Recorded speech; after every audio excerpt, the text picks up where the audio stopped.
Ladies and gentlemen, welcome back to the Locks of the Day podcast. This is episode number 41. I am back here once again with Andrew and Zach. Today we're here to give you the old free premium locks for you, and it's playoffs, baby. So we are back here to lock everybody in with the best picks of the day for free. Welcome to May. It is May 1st, and we have NHL, tennis, and NBA for you. And we're on an absolute tear recently, so don't miss out. We're going to just get right into it for you. So, Andy, give him the old NHL 3-star, kid. Yes, sir. 3-star, got a little game six for you. Leafs and Sens in Ottawa. This is a must game win for Toronto. We're gonna take the Leafs at a minus 105. Must game win. They had a 3-0 series lead. It's 3-2 now. They can't let Ottawa win this game and make it 3-3. They cannot let Ottawa force a game seven because then all the pressure goes to the Leafs at home.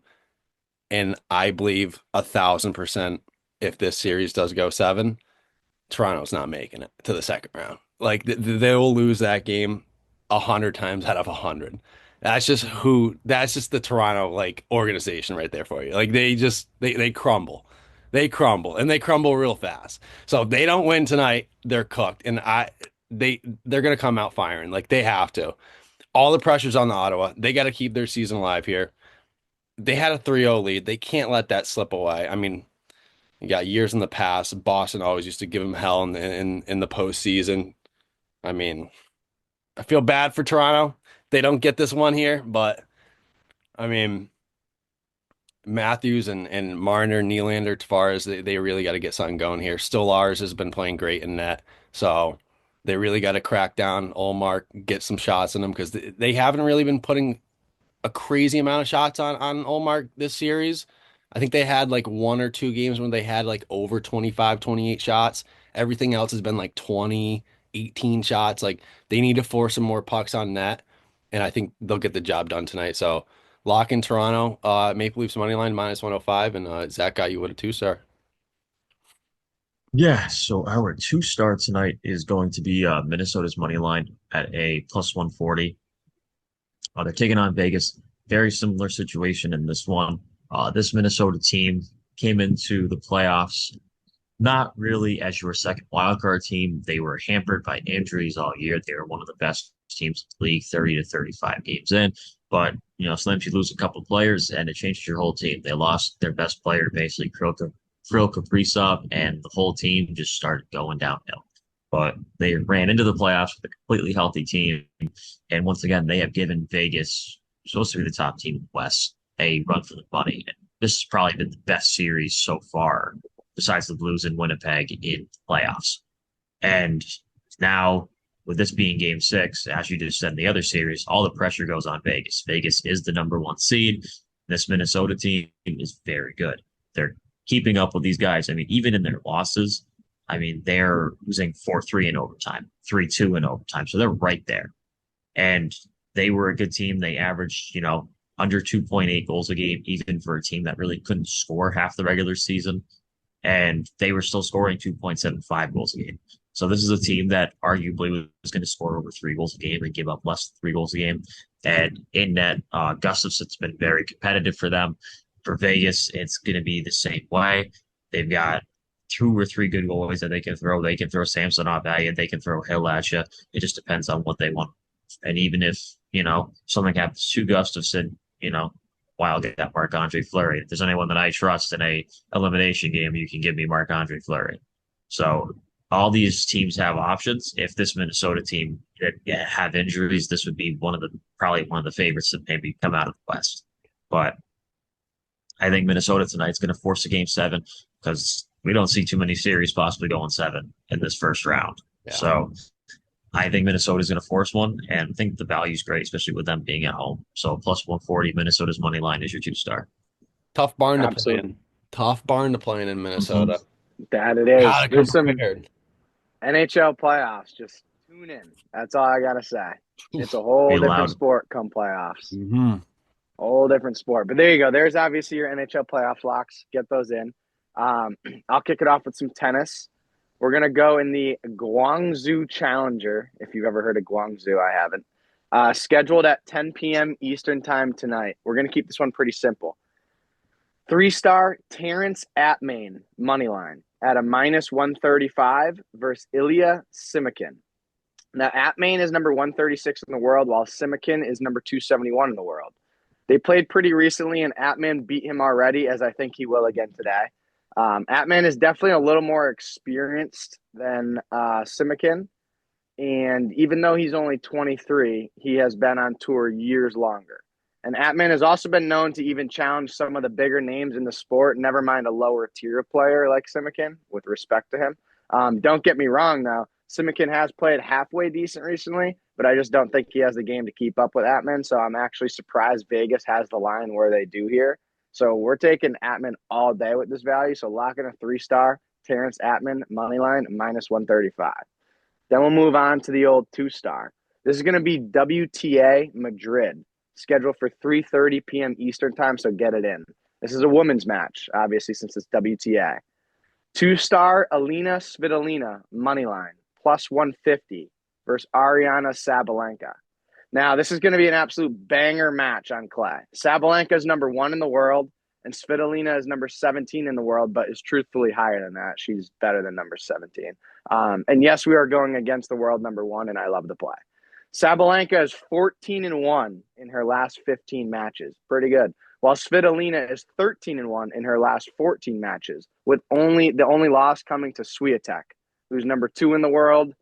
I think number 1 in the world, whatever. You can argue whichever one. They're both great.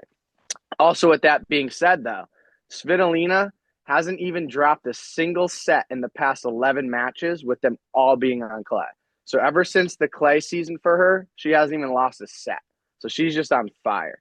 Obviously, they're both, of course, very good players. And Sabalenka is actually 4-1 against Svitolina, but 2-1 on clay against her. So her advantage drops when they play on clay. And the issue I have here with Sabalenka, why I didn't want her, is her serve's been good, but not as good as it needs to be to win this match. I mean, they've both played good people and beat them all. I think Svitolina's recent matches have been tougher than Sabalenka, and she's actually played better and served better, while Sabalenka has had like a couple of shaky games, even winning some 2-1 against players who are like, that Svitolina would obviously smack right now. But yeah, I mean, and like just on the other hand, Svitolina's service games have been locked down. Simple as that. And that's the reason why I'm riding with Svitolina here. And I think she grabs the win today from the world number 1 as a slight dog. So lock in a little 2-star Alina Svitolina money line at a plus 150, and you won't regret it. Lock that one in, fellas. So now we're going to go right on to the old NBA playoffs. And Andy, you got a 3-star kid. Give it to him. Yep. Nuggets Clippers tonight. A little game 6 in LA. We're gonna go with the under. We're gonna bump it up a couple points here to 213.5 at a minus 130. Love this under because both games 3 and 4 went under this total, and both those games were in LA. Like the game is tonight. Clippers also fighting to keep their season alive. So I see them locking in defensively and doing what they do best.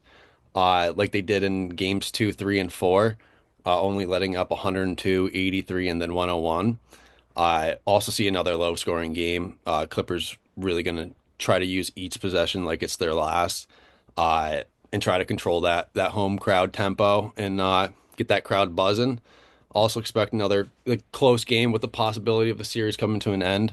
Uh, just like games 3 and 5, or 3 out of the 5 games were decided by 3 points or less. So love the under here. Nice tight game.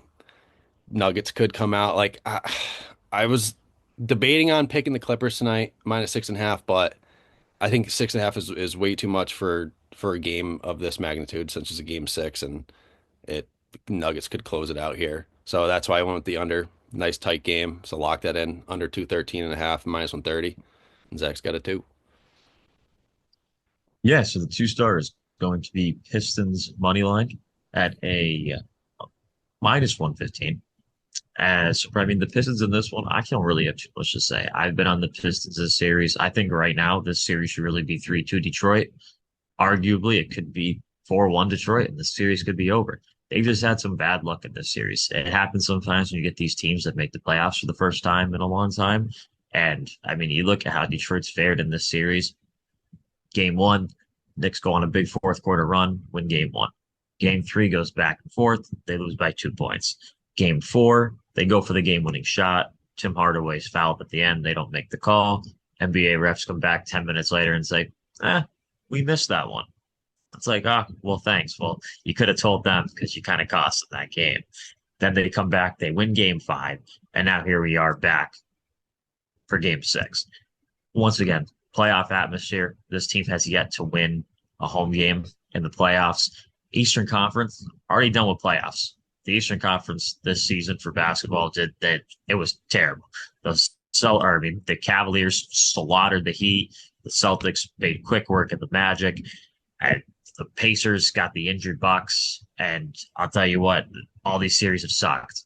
This is the series that realistically should be going seven, and that's kind of how I feel right now. Is that they're going to hype up the Pistons, get them win this game, go back game seven, MSG, have Spike Lee courtside, is going to be biting his fingernails, he's going to be nervous, and that's all it's going to be. But I mean, like I said, this Pistons team is got some good experience picking up vets like Dennis Schroeder, Tobias Harris, Tim Hardaway, and it's tough to take a Knicks team that has no bench. They have no depth.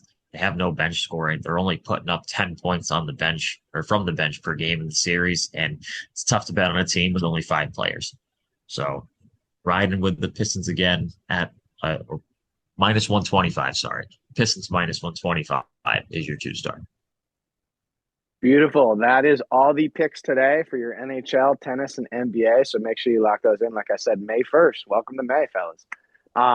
But yeah, that pretty much wraps up podcast number 41. So we'll see you back next week, and thank you for tuning in. Peace.